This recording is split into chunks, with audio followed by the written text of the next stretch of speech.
We started using Inscribe in 2024, and in just 8 months, we saw potential loan fraud savings of over $3 million and countless ID theft saves from Inscribe finding proof of residency fraud on those types of documents.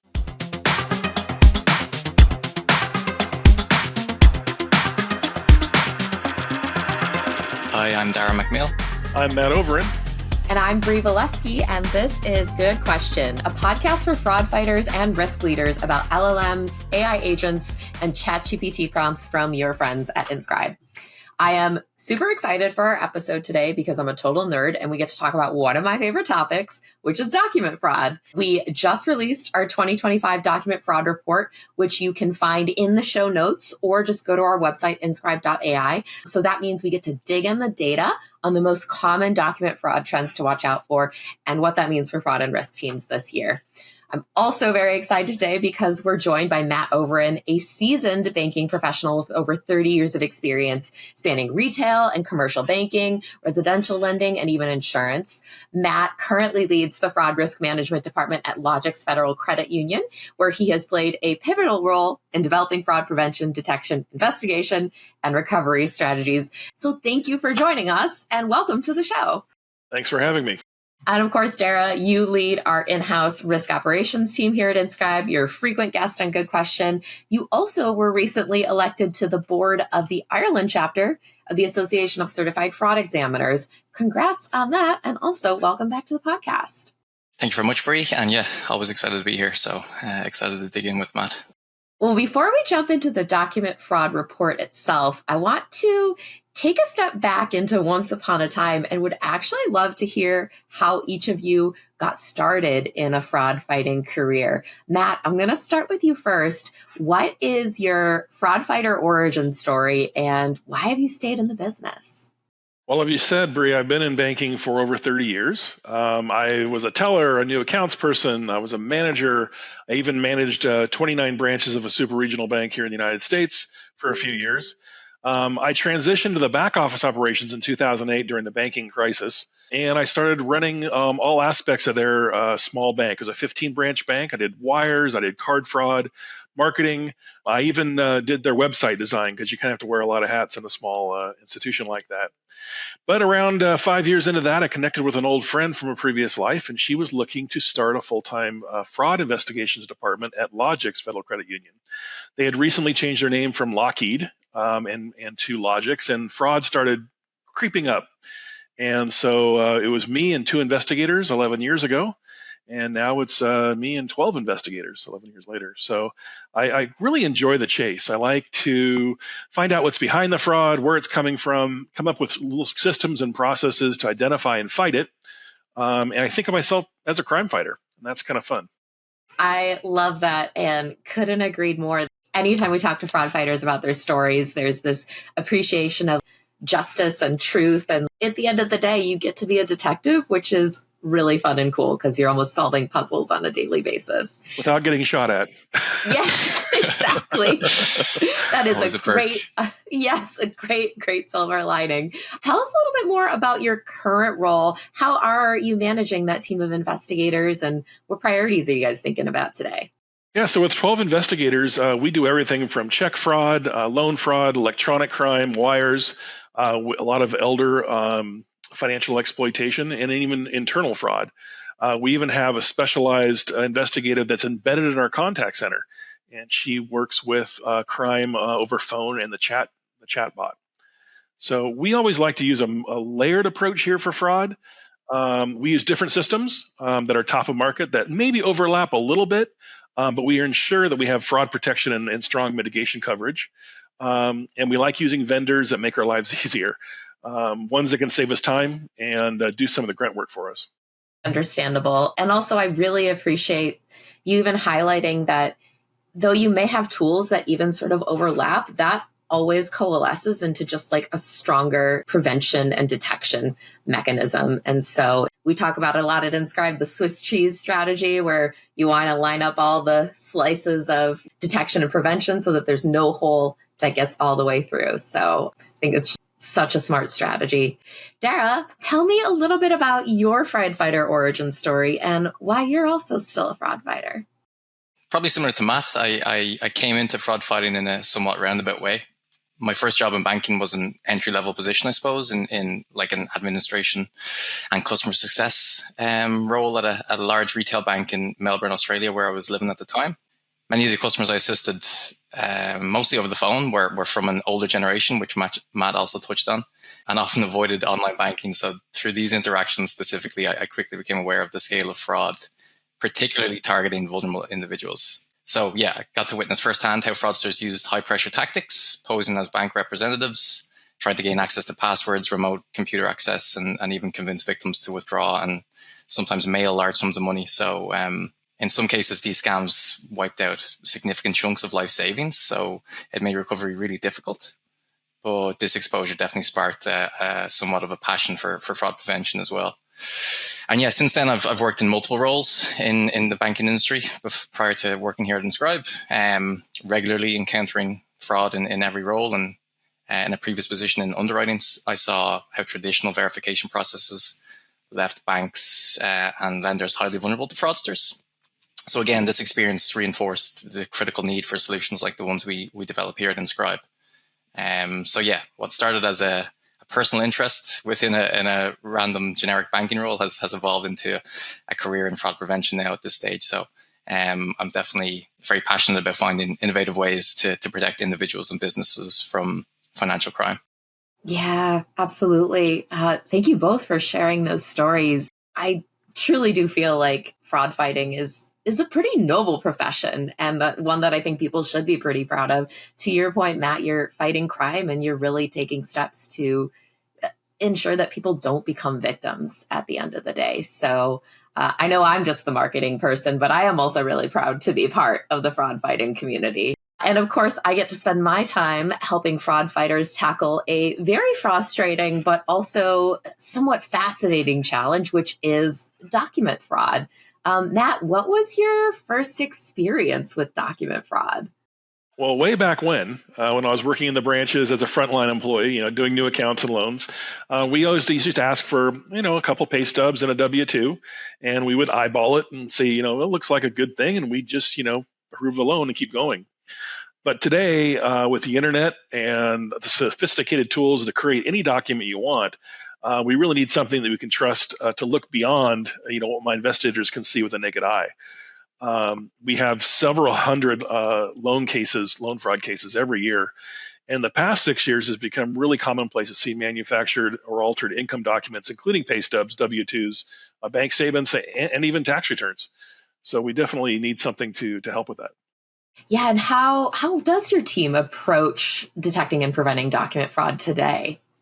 Well, today, instead of my investigators having to keep specimen images of common documents in a file and pull them up every time we find one, all the different, bank statements and utility bills and things, or call other FIs to try to, to get information about the balances and the names on the accounts, we use Inscribe. And Inscribe alerts us to document fraud. My investigators no longer have to do additional research to find the existence of the employer or any kind of cross-reference for the employer and the employee. All that's done by Inscribe for us. Obvious disclaimer, Matt is an Inscribe customer, so I'll admit the question's a little self-serving, but also hopefully helpful for our audience as well. And I actually love how you mentioned, Matt, that your team used to have to keep files of common fraudulent templates that they would come across, because we also have sort of a similar experience at Inscribe where obviously we're training our machine learning models on them, but we'll see a template come through and we're like, oh, there's that template with the $227 insurance payout. We'll see the same templates over and over again because they are so common and commonly used. If you don't mind me digging in a little bit deeper, do you mind sharing what measurable impact you've seen since implementing Inscribe within that process? Yeah, so we started using Inscribe in late April last year in 2024. And in just 8 months, we saw potential loan fraud savings of over $3 million and countless ID theft saves from Inscribe finding proof of residency fraud on those types of documents. Sometimes calculating fraud loss can feel very intangible because it's an unrealized loss, but it is meaningful savings that your team should feel really proud of. So I think that's awesome. When you talk with some of your peers at other credit unions, do you mind me asking what you tell them about Inscribe? Sure. I mean, I talk to my peers. We're on a conference call once a month with about 50 different credit unions across Southern California. And I talk about, we all talk about the fraud we're coming across. And I let them know, if you're not using Inscribe, you might think you have a document fraud problem, but you don't know the extent of it until you start running your documents through it, and how much money you could be saving from that. I also let them know it can streamline your investigations and free up your investigators' time. And they can spend more time on actual investigations rather than just doing the back end research. 100%. And I think that those are definitely a lot of the goals that we strive for too. We want to get fraud fighters out of just those like rote, repetitive, tedious tasks and move their focus to more of the nuance parts of fraud fighting and staying ahead of fraudsters. Well, Daragh, what about you? What was your first experience with document fraud? It definitely came at that role I previously mentioned in Australia, with my first banking job. At the time, I remember I received a call from an elderly customer who was distressed after being asked to confirm a transaction that they didn't really recognize. And upon looking into it and investigating, I discovered that a fraudster had seemingly opened a new account in that customer's name using falsified documents. I think at the time it was an altered passport and a fake utility bill. So the fraudster had submitted these documents online, so that somewhat bypassed some security measures in place at the time that checked or that relied on manual review. And the scam only really came to light when the real customer received a mailed statement for an account that they'd never actually opened. So the situation kind of underscored at the time the flaws in traditional document verification and the ease with which fraudsters can manipulate official looking paperwork. So yeah, hearing from customers who are impacted directly was quite devastating sometimes based on the scale of the fraud. So it definitely helped to fuel a passion for preventing it going forward. Yeah, absolutely. And with fraud, a lot of people think it's a victimless crime, but it's certainly not. And so another reason that I just feel so passionate about empowering fraud fighters every single day. What's your life like, Daragh, spending your days talking to fraud fighters from Inscribe customers and with all your work with the ACFE? Yeah, I think however cheesy it may be, but helping fraud fighters combat fake and forged documents specifically is a bit of a challenge and an opportunity as I see it.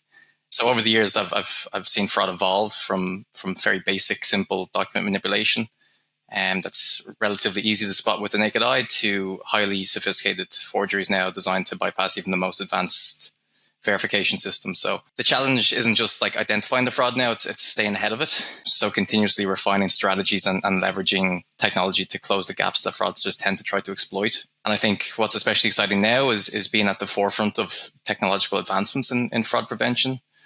So AI and machine learning, obviously, we know have revolutionized how we detect fraudulent documents. It allows us to identify patterns and anomalies that we previously would have been nearly impossible to catch manually. So being part of a team here at Inscribe that's designing and optimizing AI-driven detection methods adds another layer of engagement to the work I'm doing. And yeah, it's not just about reacting, like I said, to the fraud, but proactively preventing it in a smarter, more efficient way where we can. And then I think beyond the tech side, it's very rewarding, incredibly rewarding to empower teams with the right tools and insights and strategies to fight fraud effectively. Like I touched on earlier, fraud prevention isn't just about stopping bad actors, it's about safeguarding trust in financial systems in general. So it's certainly always nice to be part of that ongoing evolution in that respect.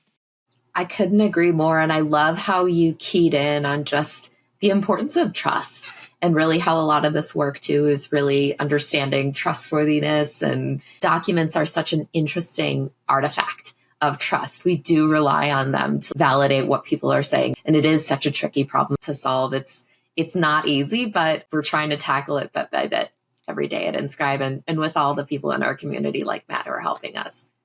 Okay, so it's time to switch to our portion of the show where we bring up an LLM to engage with us in the conversation. So for those of us who have been on the show before, you've probably seen us pull up ChatGPT in the past, but we've actually also started using Claude recently. Maybe we'll use DeepSeek in a future episode. I really need to check with our IT and security team before that though.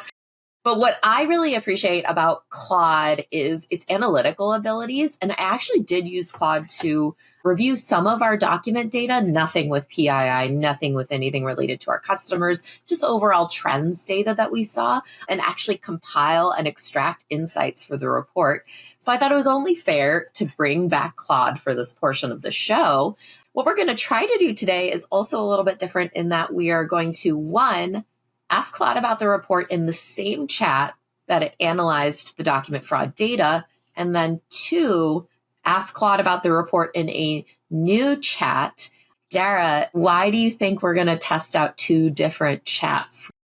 As far as the depth of my understanding goes, different chats have different context windows. So a context window essentially refers to how much of a conversation the LLM can remember or reference. So it's like the working memory of the chat. Yes, that's exactly it. Each chat is almost like starting a new conversation with a brand new person. And just like a person you're meeting for the first time doesn't know about conversations you've had with others, Claude doesn't know about chats you've had with other versions of itself. So I'm really keen to see if there are differences in the way it responds, or if it kind of comes up with the same responses in both of our little chat windows that we have. So I'm going to start in the chat that actually has the context of analyzing the report data. You will be able to see the end of my prior conversation with it here, where I had asked it to correct some calculations. But Matt, what question do you think we should start with? Well, I think when looking over the report, I think a question about the 46% of fraudulent documents where only financial details were edited might be a good one to start with. Yes. Okay. I love that question. Let's see what it says. It's thinking right now, but I will read the response for our audience as it starts to fill in. Okay. Claude is responding by reiterating that it can share that there were 46% of financial documents where only financial details were edited. And so what that means is there were no changes to identity information, which is a clear indicator of first-party fraud, meaning the fraudster applied with their real authentic identity, but then altered some sort of income or financial details to possibly get approved for a loan that maybe they aren't necessarily qualified for. It's also pulling in some additional data showing that this represents a 4% increase from the previous year. It says indicating a growing trend toward first-party fraud. That's really cool of it to highlight, because I think anecdotally, when we talk to other fraud fighters in the community, that's also what we're seeing is like a growing trend in first-party fraud. A 4% increase, of course, isn't necessarily enormous, but it is indicative of a trend there. And then it's pulling in data from last year's document fraud report, which I also gave it to teach it a little bit about how we write the report, which last year we had found that 60% of fraudulent personal loan applications show signs of first-party fraud. And then for SMB lending, 46% of fraudulent loan applications show signs of first-party fraud. Daragh, what are some of your thoughts on its response here? It's not revealing a ton of new insight, but just more of like pulling out relevant stats and research that it found in the report as well. Yeah, it's definitely not highlighting anything new. It summarizes the report quite well in terms of this section specifically. I did find this particular data insight quite revealing as well when I've read this report, obviously, ahead of time. Yeah, it basically goes to show that first-party fraud is a lot more common than probably the average person thinks. An individual actually editing their own documents to make whatever scenario they're trying to build look legitimate is incredibly more common than we might think. So it's obviously almost exactly just as big a problem as third-party fraud or synthetic fraud it shows. So definitely much more common than anyone would quickly realize, I suppose. Yeah, and I think it's always tricky to, no one wants to believe that their legitimate customers are the ones who are potentially altering documents. So there's a lot of nuance to first-party fraud. Matt, I would love to hear your thoughts on first-party fraud after all, any thoughts you have on this data, or even how Claude went about responding to the question. Yeah, that totally fits what we see here at Logix. We do have identity theft. We have a little bit of synthetic that we see, but it's mostly first party fraud, and it's not our existing good members. It's people trying to get into the credit union, and they're trying to get in and get one of those personal loans, a vehicle loan, a credit card, by increasing their income, and something that they can't do. Yeah, to add to that as well, obviously there's good customers who probably wouldn't perpetrate any of this, but there's also customers who, to a certain point, have been perfect customers, but are trying to spend beyond their means and stuff like that. So we do see legitimate customers who have an outstanding repayment capacity with individual lenders and stuff that still go to the extent of making alterations just because they think it's important in order for them to be approved for whatever product they're looking for. So even though they may have repayment capacity and have been a good customer prior, it isn't unusual as well to see certain good customers go bad on occasion as well. Mm-hmm. I'm curious. I want to give Claude a little bit more room to sort of like make a decision. So I'm going to ask it what stuck out to the report to you. It's weird saying you to an AI, but in the report data overall. And then I'm actually going to flip over, once we get the answer here, then I'm going to flip over to the other tab and see what it comes up with. Daragh, do you mind giving us a little bit of a summary of how it's starting to respond here? Yeah, sure thing. Still generating a response now. Looking across all the data provided, several findings really stand out as particularly significant. The first one they touch on is like we mentioned before, the dramatic first-party fraud evolution. The second major point it points out was the bank statement manipulation pattern. So there seems to be an inverse relationship between institution side and fraud rates. So Claude found that one quite fascinating, it says. Might suggest fraudsters are strategically targeting smaller institutions. AI efficiency transformation is one it points out. And then the last one it's focused on is the growth of template-based fraud, almost a 50% increase in template detection over that period of time. So that's a pretty big one. And I'm sure Matt's aware of it too, but fraud as a service is becoming a very popular thing online in terms of Telegram, Reddit, these types of things where individuals are selling fraud as a service to kind of, whether it's templates or just methodology in terms of how you get around certain security measures. It's becoming more and more common and more harder to track. Okay, one thing I'm really interested in is if it put first-party fraud as the number one, because we were just talking about first-party fraud. So I'm going to switch over to this window. I've attached all of the copy and content of the report to this query, and I'm going to give it the same question to see what it thinks. Now, since a brand new chat, it's going to need a second to read all the data and analyze it. There's some images that I put in there too. So you could see it pulling up a little bit of code to digest the report overall. And let's see. So it's not giving me a sort of bulleted answer like we saw in the other chat. Okay, it is highlighting the 94% of fraudulent documents having changes to financial details, which was the number one on the other list we saw. It's also highlighting dramatic efficiency gains from AI, which it had as number 3 or number 4. And then it moves to the template-based fraud. So it's a little bit of a simpler response, not as well organized, but it does also highlight the inverse relationship between institution size and fraud rates. So it actually pulled out the 4 same points, but kind of in different order and gave the results in like a different format, which is really interesting. Matt, are there any other of these points that Claude brought up that like really stuck out to you when you read the report? Maybe I'll switch back to the view that's easier to digest as well. Yeah, I think that the template-based fraud is something that we're seeing a lot of here. In fact, when I do a training with my frontline staff, I give them a couple websites to keep on bookmark on their computer so that they can see what those templates look like. And then those 4 entertainment-only websites, that you can make a pay stub with any amount you want. But that is something they can clue into. And they're just amazed that is even out there, that people can make templates like that, and it's legal. I could not agree more. I'm also amazed by it still to this day. And we obviously, to help train our models, we're very familiar with all those websites as well. They're not hard to find. You can just Google bank statement generator and you get thousands of results popping up. And I think the other day we even came across someone selling a fake template on Etsy. And it was a template we had actually seen before. So it is just it's mind-blowing the way all these templates get distributed and circulated. So I agree. That's another really important trend that we're thinking about for this year.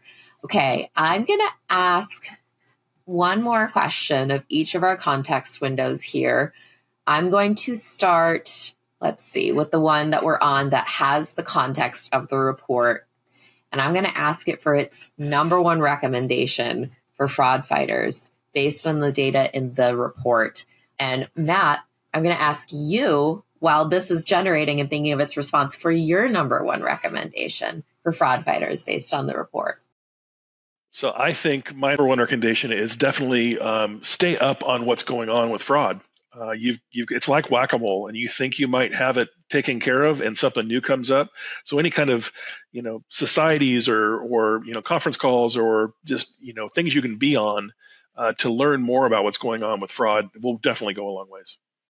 Having a strong community of fraud fighters, that's always going to be an advantage. Daragh, what would be your number one recommendation? Yeah, from my perspective, I suppose, keeping up on trends is a good one, like Matt mentioned, and having the ability to the rise in templates and other documents similar to it, where fraud as a service is so commonplace that you do really need to be aware that it's very easy, and these are very sophisticated to get around your current verification methods when it comes to documents.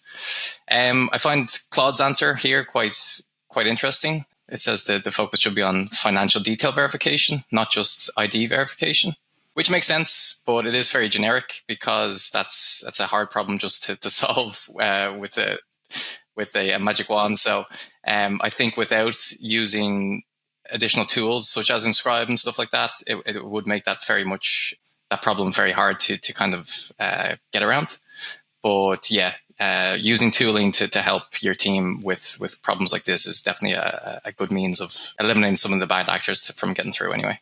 Such a good point, just calling out that the advice it's giving is pretty generic and high level. It's like, okay, yeah, I think we all know that we need to make sure that we're catching instances of financial detail manipulation, but like, what is the best and most efficient path for us to go about that? And I do think that is also a trend we tend to see with a lot of these more generic LLMs, is like they are made to be more generalizable. They're trained on generalizable data across the whole internet. So they're not going to have the domain level of expertise that a field like fraud fighting and risk management requires. I'm going to give it one more chance, though, and see if our other context window that doesn't have the full context of the report, and maybe I'll say not just based on the data in the report, I'll give it the opportunity to go outside the report and see if it can come up with anything more interesting or specific.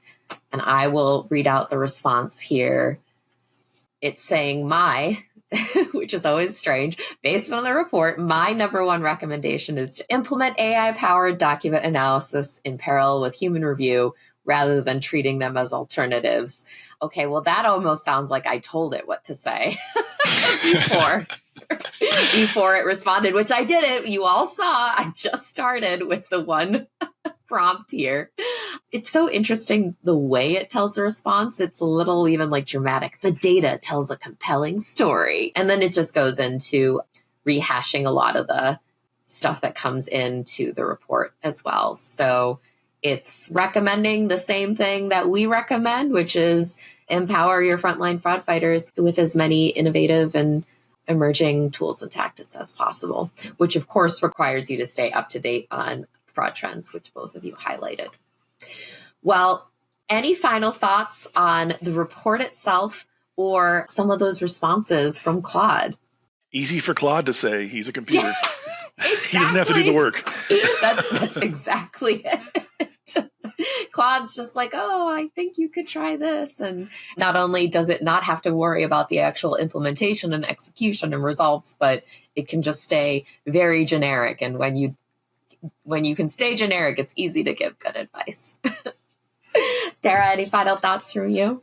Yeah, the generic response does somewhat hit the nail on the head at the same time where, if you can help it through tooling or help your team through tooling, then to kind of hone in and focus on the edge cases and kind of automate the cases that don't need as much intensive viewing from your manual team, then that is a somewhat good way of solving some of these problems. Definitely still requires the human analyst's eyes for some of those edge cases and harder to solve cases. Yeah, I couldn't agree more. But what is not generic is our 2025 document report, which you can access today on our website at inscribe.ai or in the show notes. To wrap up our show for today, we're going to move to our lightning round, which is, who do you think is the most notorious document fraudster? And the reason why I asked this question is because when I first entered the document fraud space, I did not realize how many of the most well-known fraud schemes and fraudsters involve some form of manipulated documents. So, Matt, I'm actually going to go to you first to see what sticks out in your mind. So for me, it's got to be Frank Abagnale, the Catch Me If You Can guy. Yes. Con artist, check forger extraordinaire. I actually got to see him in person 30 years ago when I was a teller. And it was amazing to hear him talk about how he did it and why he did it. Yes. Oh my gosh. That's a very notorious fraudster and great one to highlight. Daragh, what about you? Yeah, that's a great one from Matt. First one that came to mind as you asked it was Bernie Madoff. Of course. Obviously his Ponzi scheme, I think, reached the heights of 65 billion in terms of the total fraud. So it was enabled by falsified investment statements, I think, that misled investors into believing they were making profits when in reality the new investments were just paying off old ones. Another one that came to mind, though, was a group of individuals, the Enron executives back in the 90s, who obviously notoriously engaged in massive accounting fraud and altered several or hundreds or if not thousands of financial statements to hide their debt and inflate their profits. So like Madoff, I think a few of those executives went to prison as well, but those two examples are definitely notorious anyway. These are some of not just the most notorious document fraud cases in history, but most notorious fraud cases in history. And it's just so hard to find one where some sort of falsified document, because they're such important artifacts of truth, isn't involved. For me, the most recent one that I thought was really notorious was the people behind the Bitfinex hack. For people who don't know, these hackers stole over 100,000 Bitcoin, which is worth about 72 million in 2016 when the initial hack occurred, but eventually ended up being worth 4.5 billion by the time they were arrested in 2022. There's a great kind of crazy documentary about it on Netflix, if you're into that. But one of the ways that the FBI caught them, and I found this out by watching the documentary, was by identifying a photoshopped utility bill that had been submitted to a crypto marketplace during the KYC process. So just another great reminder of how important strong KYC and KYB programs are. Well, thank you so much, everyone, for joining us on this episode of Good Question. Matt, thank you so much for being a guest here. Remember, you can get your free ungated copy of the 2025 Document Fraud Report right now on Inscribe.ai. We hope it helps you get ready to take action against document fraudsters this year. Cheers, everyone. Thanks all. Thanks.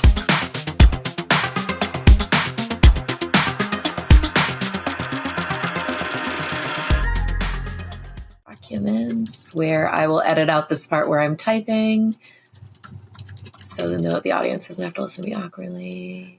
Details were edited. Pulling out relevant stats and research. Okay, I'll edit out that pause. Yep, that makes... Oh, sorry, Daragh. Yeah, I was going to chime in. Go for it.